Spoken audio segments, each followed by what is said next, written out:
All right, you're welcome to the second tutorial video of everything you need to know about how to build or to design a website, a WordPress website. Like I made mention in the first training, I said I'm going to try as much as possible to keep these lessons in bits, in small videos, so that you don't get overwhelmed. So that if you know that a video does not extend 10 minutes thereabout, you can plan it and say, okay, this week I just want to work with only tutorial 1, and then probably for one reason or another you are not able to really get online to work maybe the next week, and at least you know that, okay, I was able to finish one video at my own free time. I can go ahead and watch the second video. So that is the reason why I'm not going to be putting too many information in each video, and so that if you want to watch online or you want to download, it can be easy for you to do. So today, for this lesson, we're going to be talking about how to really get started getting your website there. Remember that we talked about how to plan your website in lesson 1. If you have not watched that lesson, you can check the description below to go and watch the first lesson, because this is a follow-up to our lesson 1. So now I want to assume that you have been able to plan your website like I gave you an assignment in lesson 1. And remember that we are trying to build a website for a mini company or a mid-sized company. So what do you need to do? Now we want to begin to build our website with WordPress functionalities. Okay, so the first thing you need to understand is that there are two options for you if you want to start designing your website. The first option is www.wordpress.org, and the second is the www.wordpress.com. But we're not going to be talking about wordpress.com because for a professional website and for a website that you will need to sell to clients, wordpress.com is not the best option. Okay, but if you want me to talk more about wordpress.com website, then you can just indicate your interest in the comment section. Then I can begin to tell you some of the things you need to put in mind if you want to go for wordpress.com. But I don't think it's the best option if you want to build any professional website. So we're going to be talking about wordpress.org in this tutorial. All right, so what do you need to start up if you want to develop a website? The first thing you need to have is the domain name. Okay, what is the domain name? The domain name is the address. Okay, it's the address that everybody that come online that is interested in visiting your website will have to go to.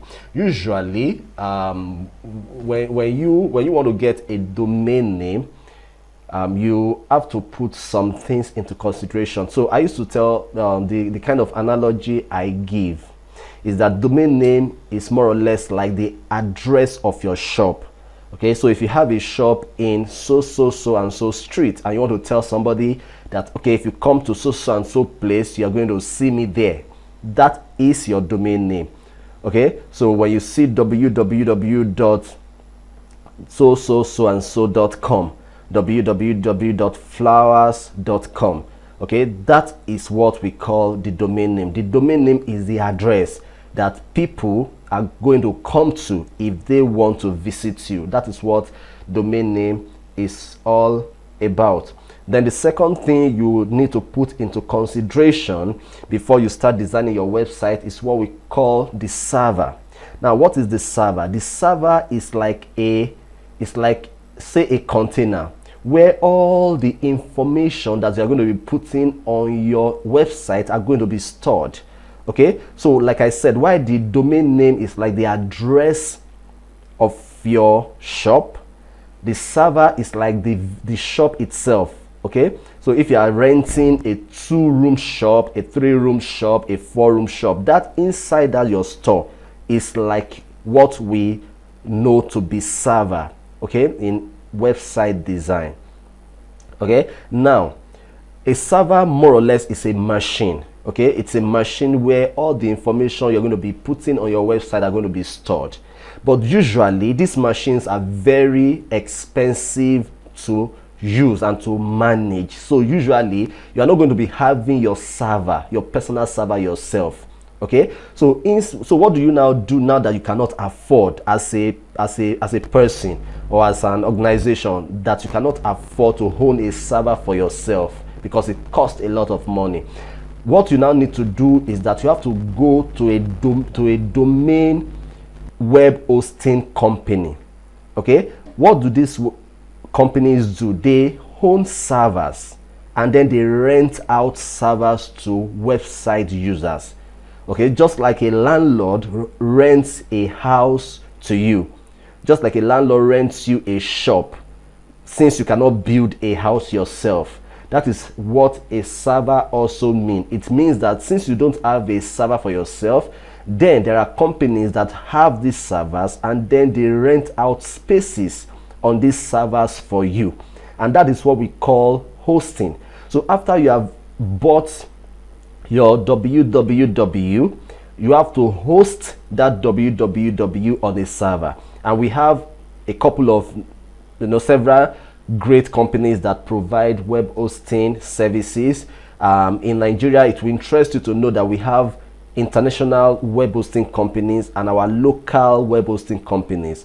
Okay, so what I used to advise people, especially if you are just starting, or you have a client who doesn't want to spend a whole lot of money, then I will advise that you use the local web hosting companies to host your www. I hope you're getting it. Of course, when you are trying to choose a company, especially a local company, you have to also be careful because not all of them are good.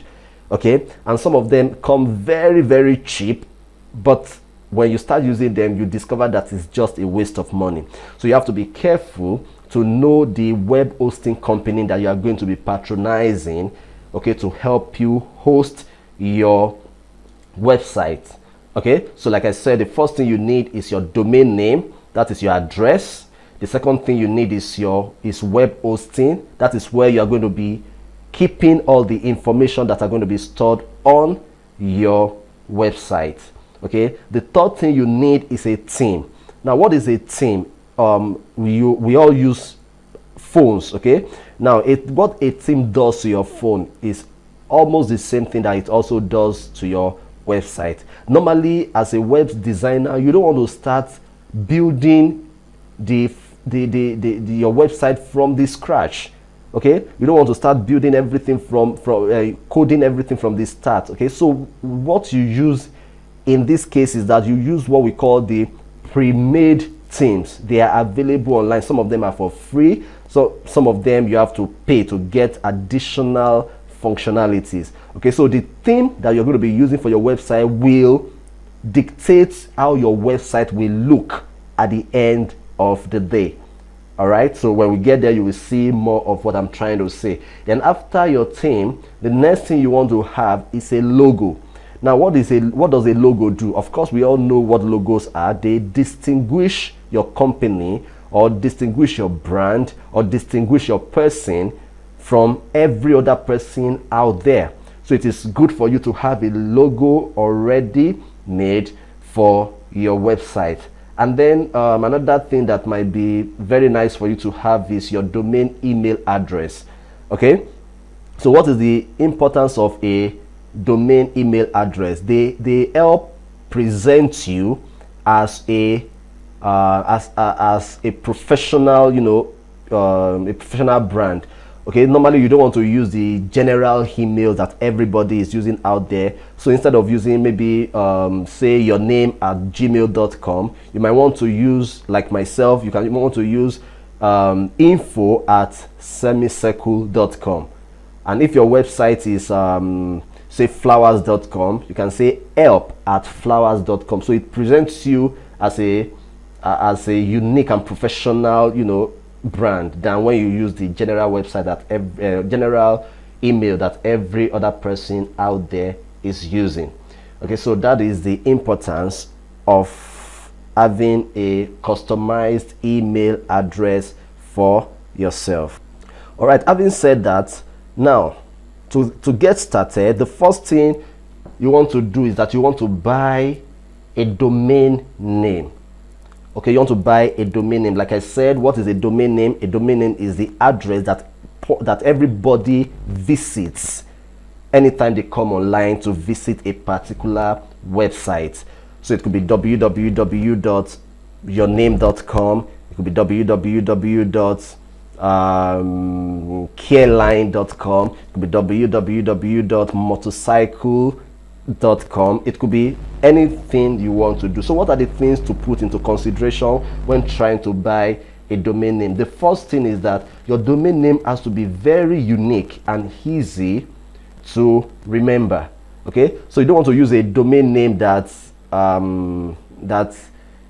is difficult to remember, that people easily can forget. Okay, as much as possible you want to look for a domain name that is unique and that people can easily remember anytime they want to visit your website. So the best thing to do in instances like this is for you to create a list of possible, a list of possible email addresses, because possible domain name addresses, because there's every possibility that when you go to buy a domain name, somebody else might have used that particular domain name. But if you have a list of preferences, once one is not available, you can always switch to the other one. The second thing you need to put into consideration is the kind of extension you want to use. Now there are about 400 different extensions that you can use in your domain name. So it could be www.flowers.com, it could be www.flowers.org, it could be www.flowers.net. So the .com, the .net, the .org, the .ng, the .uk, they are all examples of what we call domain name extensions, and they all come at different prices. Okay, so you want to make sure that you know the kind of domain extension that you want to use for your domain name, as you will see once we get started with the practical aspect of it. All right, and when you're choosing a domain name, you have to be very careful to make sure that your domain name does not have an history. What do I mean by that? There are people every day that have websites, and at the end of the year, probably they did not renew the website, and because they did not renew the website was left dormant and it was deactivated. Now at this point, once that happens, that website is available for anybody who wants to buy a new domain name, and the person probably use that same website that has existed before. Now anybody who comes to that website, maybe the person has seen the website before and they want to visit that previous person's website that is no longer available, they will always come to your own site. Now this is not a very nice experience, because most times your website could be listed as being a spam. So you want to try as much as possible to make sure that the website address you want to use does not have a previous history. All right, so make sure that that is put into consideration. So these are basically all you need to do when you're trying to buy a domain name. All right, so in the next lesson, we are going to be in the next tutorial, we are going to be talking about how to begin to go about the process of buying your domain name. Like I said, I hope this is not going to be a very long video, so that you can watch it easily, download it easily, so that we don't bug you with too many information at a go. Like I said, I'm trying to make sure that even if you're a complete beginner, you can easily get along with this tutorial, and then you can set your own pace at how quick you really want to get going with your training. All right, so thank you very much for listening. Once again, please make sure you subscribe to this channel, like the video, and share the video. It helps me a lot in preparing more free videos for you. And if you have any question or any comment whatsoever, please drop them in the comment section. I promise to read them and get back to you as much as possible and as quick as I can. Thank you very much. Do have a lovely day.